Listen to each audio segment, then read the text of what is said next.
So David, what are your overall thoughts on this year's budget? Will it help level the economy up?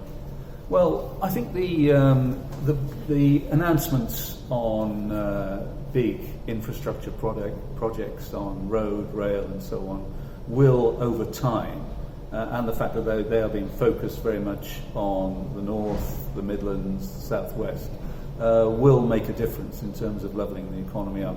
But I think on these things you always have to be patient. I mean, somebody pointed out that one of the projects that was described yesterday, which was building an underpass near Stonehenge, was first talked about 20 or more years ago and was re-announced in the budget yesterday. Now, I would hope it doesn't take us as long this time, but these projects can take many years, and so over time they'll level up, but don't expect it over the next 3, 4 or 5 years. It takes longer than that. What for you was the most important announcement that was made yesterday? Well, I think the most important announcement, there were important announcements on the short-term response to the coronavirus outbreak, and they were in tandem with the Bank of England cutting interest rates and announcing other measures in the morning. So this is a concerted response to the crisis. So in the short term, that was the most important thing. In the long term, it's the fact that this government is determined to spend money again, and it doesn't mind spending money even if that means raising more money from business. So, in April we were supposed to see another cut in corporation tax. That has been cancelled. Cancelling it gives the government more money to play with, which is used for more public spending, and in particular that spending on the infrastructure. And who are the big winners and losers? I think if you are looking for, if you're in the construction industry, you will look at those announcements about infrastructure spending and you will regard that as pretty good news in the coming years. You will benefit from those projects in years to come.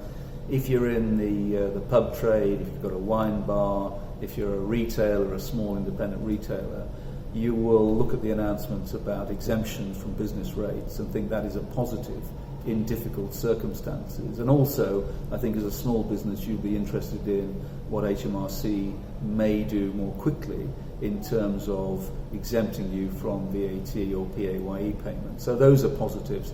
I don't think there was an enormous amount for bigger businesses in that. People have been talking about, would there be an increase in investment allowances and capital allowances to encourage investment? We didn't see much there. It's a big win for the public sector, more public spending, big win if you're engaged in infrastructure, but for businesses overall, I think it was a pretty neutral budget. Fab. And were there any surprises, you thought? The surprise was that there was so much in it. Essentially we saw two budgets. One was the emergency budget in response to the crisis, the coronavirus crisis, and the second was the one that they prepared earlier, the budget that they wanted to do, and that was all about levelling up infrastructure, and that was in itself quite a big budget. A lot more government money was being spent. So the surprise was that they crammed so much in, the fact that there were so many announcements. I think by the end of it, people were pretty punch drunk with the number of figures that the Chancellor was reeling off about new spending, new announcements, new commitments, and so on. So it was the sheer size of the budget, I think, which surprised people. I mean, this is the documents covering the budget were the biggest for very many years to cover all those announcements. Crikey. So, in terms of the coronavirus, to what extent do you think the budget that's allocated towards the virus will suffice? Well, the Chancellor was careful to say that, if more is needed, more will be provided, particularly to the NHS and particularly in terms of help to businesses and individuals. I think many people would find it a shock if they are suddenly put onto statutory sick pay, which is just over £94 a week, and is below what most people would expect to have as an income.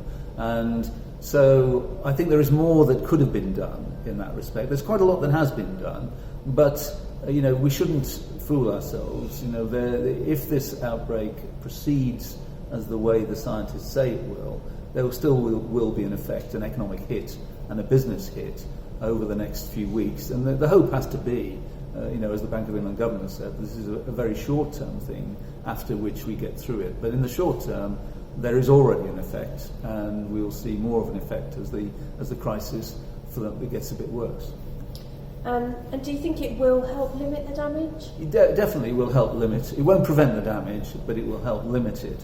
The interesting thing I think about this situation is often governments make announcements and businesses are in the main getting on with things. They're getting on with life, they're getting on with business.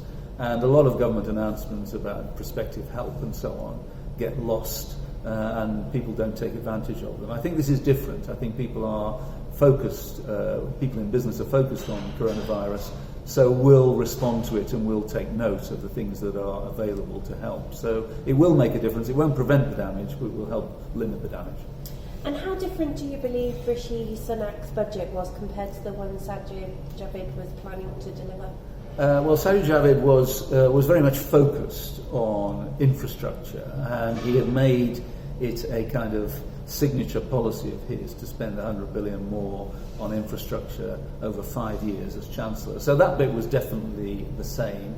After he resigned, he suggested he wanted to do other things, including cutting the basic rate of income tax, including increasing investment allowances, including reforming stamp duty. And we didn't see any of those things.